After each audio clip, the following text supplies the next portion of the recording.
Okay, today I'm going to get the bits now, put the rockers back on the head, and that's the head done then. So let's get the bits out. First thing we place in is the timing chain cover, and that's ready to go in. Well guys, I've got to go up the house and look at the boat because I've got the rockers in now, but this cog here, it says it's got an O mark on it. They've got to be pointing up 12 o'clock. There's no O mark on there, so I've got to go and find out how I line that up. The only thing I've got is a pin, a square and some writing, so I have to find out how to line it up. Okay, if nothing else, that was an excuse for a cup of tea. Anyway, I checked time down, and if you look at here on the cam, and you turn it over, it's got a little pin on the top, just there. See that? That replaces the timing mark that's got to go up or down.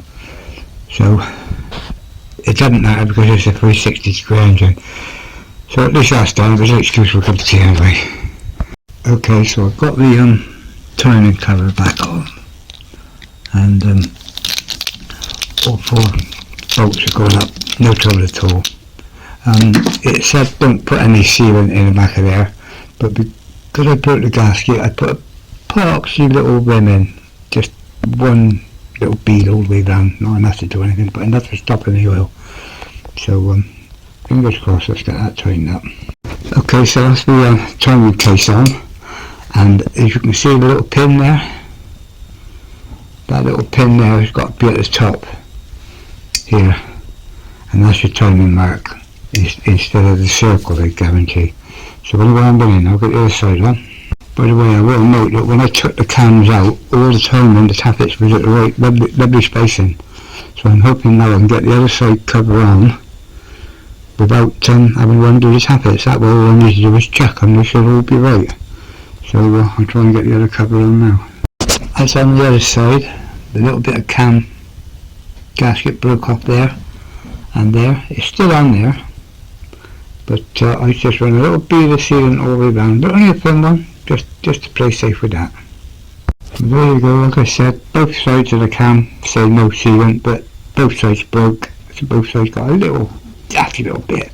It's old sealant, and sealant don't go away, so it should come off if I ever need it off again. So I'm ready to get the cam cover and go back on. Okay, so that's the cam, the head put back together, and hopefully the cams should be, but I had nice tooth power in them when they're on top of the centre, but it should be just right. So fingers crossed we're on a winner here. Well, there you go. I've got a timing mark I can see there. I've got everything on in place as it is there. At the moment there's not one of the tappets got any adjustment in them, so I'm going to have to put the head back on the brake and double check the tappet adjustment. But in theory it can't be any different than what it was when I took it to pieces. Other than when I rotate that, I should get 3 valves, I don't know. But anyway, that's it, ready now. I can't put the points on in that, so they can all go away until I've stripped the head off the bike, off the engine. Okay, so we've got the engine over in position now, and I took the timing tensioner out, and I'm just taking the bottom out, and then the head should lift straight off. So fingers crossed. I can't watch film it, I'll show you what I'm doing. Watch the programmes on the telly or on YouTube, and they take the head off it, just bloody this off. But this one, I'm afraid, when he was seized, I got him through, but the seize marks didn't want to come out the bottom of the piston. There's the pistons now, I've got them both out, but I had to put wood either side and smack the piston head down with blocks. So thank God I hope it ain't done damage. Okay, I've got the thing head off, because I had to move the timer out and bang the things down. Somehow the chain has now jumped and it's not equal on top of the centre. So trying to work it down to go around, I took the chain tensioner off, so that it's moved, so it can move. But every time I try to push it down the cog, it's moving on the gears. So what I've done, I've got no other hands, so I've got to put a spanner on there and I've taped it on and put tape all the way around, so that can't move now as I'm playing about with the chain. So this one, get the chain up and top this centre. Okay, I've assessed it. That did the trick, holding that there. And then what you got to do, you got to loosen this side off so it drop right down. Then you got to get a very thin screwdriver on the back of that cob there and click, and it just comes through. So now I've got both chains the same length top this centre. Okay, here's a bit of gudgeon pins and pistons. I piss them, there's my head in. No more, you got to come out. Anyway, I think you know right about when it's starting now. The piston rings are seized solid. Solid. So I've got to take the pistons out now, let me gudgeon pins out. So I've blocked all the tunnels. I ain't dropping nothing inside there. Now the barrel, I'm not. It looks pretty good. The barrel looks pretty good. It'll give it a polish up, and then hopefully that's okay. I think all them rings, and that's why new rings they might break, but we'll find out when I get them off. Okay, I've got the two pistons out. As you can see, they're smoking away. I had to warm them up to get the gudgeon pins out, and then I can WD-40 with them cooled down. Now I've heated them up again. In a minute I'm going to fiddle and see if the rings have gone loose. But if not, I'm going out the house in a minute, because they take ages to cool down. I'm going out the house in a minute to see how much pistons or rings are by no ones. Because that's all that's wrong with the engine.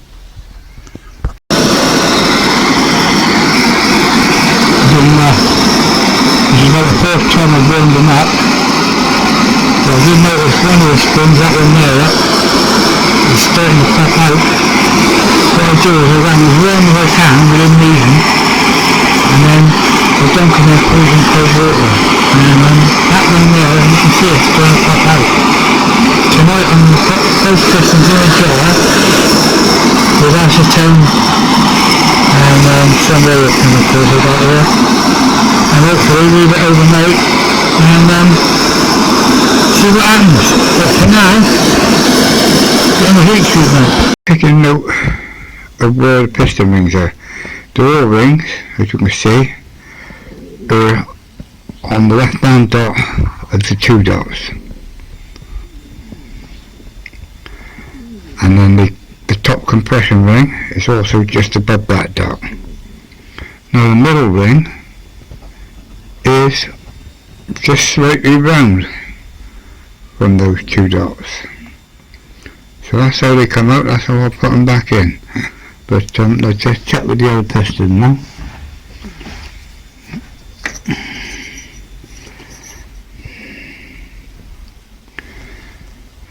No, that's not how they are on this one. So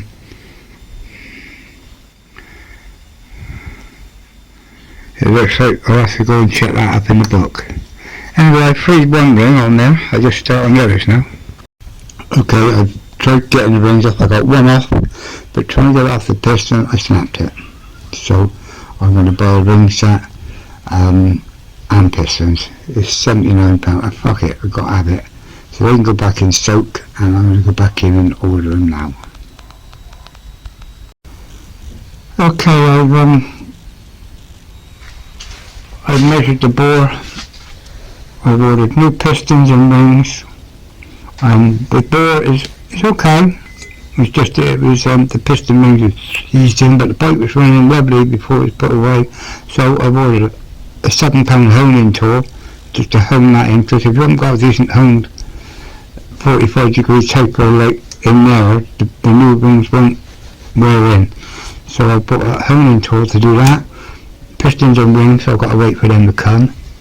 Hang on, I'll just knock the pin out. And in the meantime, I'm making a set of rings. You do that, and that holds the rings in. When you're putting the piston on, the rings are all like this one here, see it depressed, that's the only one I could free up. but on the other piston it snapped when I was getting it off. Anyway, that goes on now like that, and that goes on with elastic band. Where my finger is, I just put elastic bands around, and that'll hold that in the shut position, and then that obviously knocks the piston up and they cast the ring. Well, you know how it works. Like that, 2 elastic bands, and as you can see the pressure on that is holding that in perfect. The piston is knocked through that. I put some grease on before I join. The pistons are knocked through that and go straight into the head, and because I've got 2 brushes at the same time I've made 2 of them. So that's done. That can go back in soak because I ain't never going to want it, but put it back in soak anyway. So it's a matter now of leaving the garage for 3, 4, 5 days and wait for the piston rings to come. The cylinder head's all ready over there, ready to go back on. This is all ready for honing and putting back on, all ready to go. So catch you in 3, 4, 5 days time.